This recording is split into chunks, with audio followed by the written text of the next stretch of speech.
Alam nyo naman siguro, search nyo lang sa Google, yung 7 deadly sins. Diba? Sa mga huling araw, magiging mas malalala pa yan. Sa paglawak ng karunungan, easily accessible yung 7 deadly sins na yan. Yung parang gluttony, lust, diba? Yung mga mukbang, sikat ang mukbang. Technically, gluttony yun eh. Yung mga tuwad-tuwad, lust yun eh, diba? Blah blah, etc. So alam nyo 7 deadly sins. Alam mo na automatic sisikat ka sa 7 deadly sins eh. Alam mo na yun, automatic yun, sisikat ka sa 7 deadly sins. Eto pa, pero na ko idadagdag. Kasi alam na nung iba yun eh. Alam na nung iba. Eto, ngayon ko lang nakita.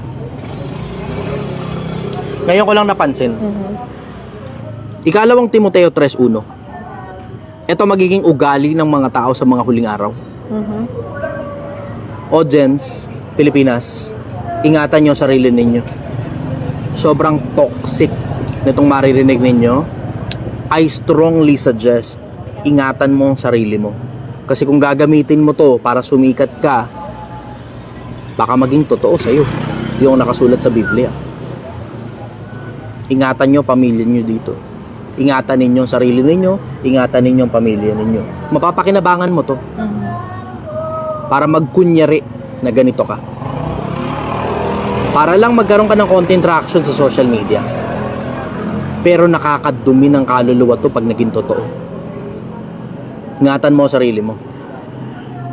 Ikalawang Timoteo 3:1. Datapot alamin mo ito na sa mga huling araw ay darating ang mga panahong mapanganib.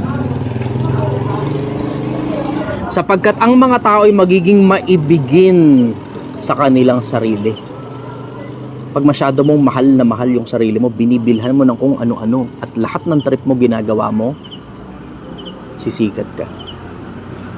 Mabilis. Pinapanood ng mga tao yung mga contents na lahat ng trip mo ginagawa mo. Kasi nga maibigin ka sa sarili. Maibigin sa salapi. Yung mga taong flash ng pera, pinapanood ng mga tao yung mga taong flash ng pera. Ako rin napapansin ko eh. Yung mga, hindi ko fina-flash yung pera, pero pinapakita ko sa mga tao kung magkano yung kinita. Hindi yun parang flashy, pero para ma-inspire ka. Ako personal, ganun ang dahilan ko. Yung iba kasi ang dahilan nila para magyabang.